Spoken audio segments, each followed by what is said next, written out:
Serial killers don't just come out of nowhere. They often have a history of antisocial behavior throughout infancy and early adolescence. Psychiatrist Dorothy Lewis of New York University concluded that a murderer is made through a lethal combination of childhood abuse, neurological disturbances, and psychiatric illness. As FBI profiler Jim Clemente explained, genetics loads the gun, their personality and psychology aim it, and their experiences pull the trigger. The following early warning signs are all attributed to some of the most cold-blooded and heartless serial killers ever known. If only someone would have seen it coming. Number 10. Bedwetting. The MacDonald triad was first suggested by psychiatrist J.M. MacDonald in his 1963 paper, The Threat to Kill. MacDonald had compared 48 psychotic patients with 52 non-psychotic patients who all displayed violent tendencies. The research suggested that 3 particular behaviors in early childhood figure prominently in the ranks of serial murderers. One of those behaviors was enuresis, bedwetting. Although this is common in childhood, it would become a concern if the bedwetting continued twice a week for at least 3 consecutive months after age 5. The child might become humiliated or frustrated by his constant bedwetting, as many parents would ridicule a child for this behavior. Serial killer Albert Fish, who was responsible for 3 child murders in the early 1900s, was a known bedwetter until age 11. Donald Pee Wee Gaskins Jr., who claims to have killed more than 100 people although he was only convicted of 9 murders, also was a persistent bedwetter throughout his childhood. Number 9. Arson. MacDonald also theorized that arson, or fire setting, was another early behavioral trait that could be linked to violent tendencies later in life. Fire setting is a potential warning sign that you have a murderer in the making on your hands, as he is looking to destroy anything he can. Serial killer Otis Toole, who was convicted of 6 counts of murder, was also a serial arsonist from a young age and admitted to being sexually aroused by fire. The sinister American drifter claimed that he drew a sense of excitement from seeing the flames. The bigger the flames, the bigger the thrill. Toole had a troubled childhood. He has often spoken about suffering sexual abuse at a young age. His Satanist grandmother also exposed him to many dark rituals, including self-mutilation.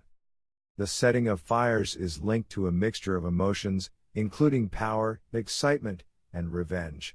Toole might have enjoyed experiencing all 3 when he was a helpless child. Number 8. Harming small animals. The third behavior in the MacDonald triad is harming small animals. Young children who pull on a dog's tail or yank at a cat's whiskers are not necessarily out to harm the animal. They are more likely acting out of curiosity.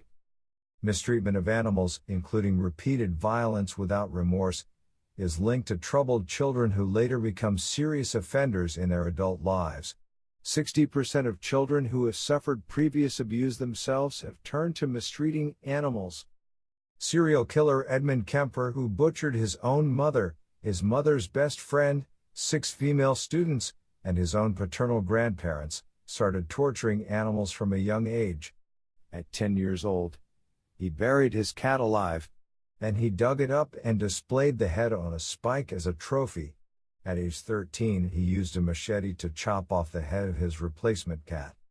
Writer Harold Schechter noted, "Animal torture isn't a stage. It's a rehearsal." Number 7. Head injury. A study found that the majority of notorious serial killers had suffered head injuries in childhood. Elaine Whitfield Sharp, defense attorney and expert in head trauma cases, said that these early injuries are connected to a lack of empathy in later life. She explained, "It doesn't matter whether the frontal lobe damage is psychiatric or traumatic. The result is the same. Gross lack of empathy." Richard Ramirez, aka the Night Stalker, had a dresser fall on his head, and he needed 30 stitches when he was just 5. John Wayne Gacy Jr., aka the Killer Clown, suffered from blackouts when his head was struck by a swing at age 11. When David Berkowitz, aka Son of Sam, was 8, he was hit on the head with a pipe, causing a 10-centimeter gash. Albert Fish, aka the Boogeyman, suffered a severe head trauma when he fell from a tree at age 7. Dennis Rader, aka the VTK Killer, also stated that his mother had accidentally dropped him on his head as an infant. Number 6. Uncontrollable aggression. One of the first signs of psychopathy in adolescence is extreme antisocial behavior such as persistent aggression. The Institute of Psychiatry stated that about 5% of children have a severe level of antisocial behavior, which later develops into psychopathy. For 30% of children displaying this behavior, it can be attributed to genetics. For others, it's due to a difficult, traumatic, or neglectful upbringing. One example of early psychopathy occurred when Ted Bundy was 3 years old. He had already begun to show an interest in knives. His aunt recalled a young Bundy pulling back her bed sheets as she slept and slipping 3 butcher's knives beside her. Serial killer Carol Cole committed his first murder when he drowned a school friend in a lake. He later confessed to the killing, which was believed to have been an accident until then. Number 5. Witnessing extreme violence. Children who witness violence, either as victims or as observers, can become desensitized in the long term. Those who are affected can adopt the perception that violence is an acceptable way to solve problems. Criminologist Dr. Adrienne Rain explained that both biological and social factors surrounding violence in childhood contribute to antisocial behavior in adolescence. In his book, The Anatomy of Violence, he explained, genetics and environment work together to encourage violent behavior. Most notable was the severe violence witnessed in childhood by serial killer Richard Ramirez. His older cousin Miguel Ramirez had returned from the Vietnam War and told a young Richard details of the torture and mutilation of Vietnamese women. Miguel even showed him photographic evidence of what the victims endured. When Richard was 13 years old, he witnessed Miguel murder his wife. Before Richard Ramirez was captured in 1985, he murdered at least 13 people and tortured dozens more, earning him the name the Night Stalker. Number 4. History of family psychiatric disorders. 5 psychiatric disorders are believed to have genetic links: autism, attention deficit hyperactivity disorder, clinical depression, bipolar disorder, and schizophrenia. Looking at the DNA of more than 30,000 people who had been diagnosed with one of these mental or behavioral conditions, researchers found specific variations in the genetic code that were significantly associated with these conditions. Many notorious serial killers have a history of mental illness within the family. Aileen Wuornos's father, who is behind bars for sexually molesting a minor, was diagnosed as schizophrenic and hanged himself when Wuornos was 13 years old. Albert Fish also came from a family with severe mental illness. His uncle suffered from mania, his 2 siblings were incarcerated in mental institutions, and his mother suffered from visual hallucinations. The mother of child torturer and murderer Rose West underwent electroconvulsive therapy following a struggle with depression while she was pregnant with West. Rose's father was diagnosed with paranoid schizophrenia, which made him prone to violent attacks. Number 3. Early promiscuity and voyeurism. Childhood voyeurism and early promiscuity are common traits among notorious serial killers. Engaging intimately with others, behavior that included undressing in public or being a peeping Tom, are also traits connected to antisocial behavior.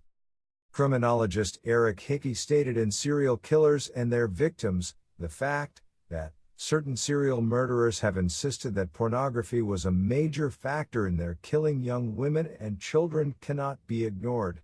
He explained that the 4 steps are addiction to the images, an increased appetite for those images, desensitization to the violence, and acting out the images. Ted Bundy confessed that he would look through the windows of neighbors who might be caught undressing when he was a young boy. In his final interviews, he admitted that pornography had an impact on his violent tendencies. Pornography can reach in and snatch the kid out of any house today. It snatched me out of my home. Number 2. Manipulation and callousness. Parents who are manipulated by their children are often locked in a power struggle, much like a tug-of-war. The more the parents attempt to control the child, the more the child will act up. Behaviors such as compulsive lying, destruction of toys, emotional blackmail, or violent tantrums are tactics an antisocial child might apply as a means to control his parents. Psychologist Robert D. Hare, who created the Hare psychopathy checklist, notes that cunning and manipulative behavior are one of the signs of psychopathy. In another study, researchers focused on callous unemotional (CU) pre-psychopathic behavior and asked parents questions about their child's deceitful callous (DC) behavior. The 5 items considered DC behavior are: the child doesn't seem guilty after misbehaving, punishment doesn't change behavior, the child is selfish/won't share, the child lies, and the child is sneaky and tries to get around his parents. The study found that toddlers who rated high on the DC scale developed significant behavior problems later in life. Number 1. Fantasies. When a child is told that he always has his head in the clouds, it's often just harmless jibe. Yet what might go unnoticed is just how far the child is willing to delve into his fictional world. Fantasy can relieve fear and anxiety. But other compulsive forms of escapism are often seen among children who have suffered abuse, neglect, or trauma. The fantasy will play like a loop, which the child will happily return to for his own satisfaction, much like a serial killer's desire to claim victim after victim. Serial killer Edmund Kemper confessed, "I knew long before I started killing that I was going to be killing, that it was going to end up like that." The fantasies were too strong. They were going on for too long and were too elaborate. Jeffrey Dahmer and David Berkowitz also revealed that they had periods of intense fantasies throughout their youth.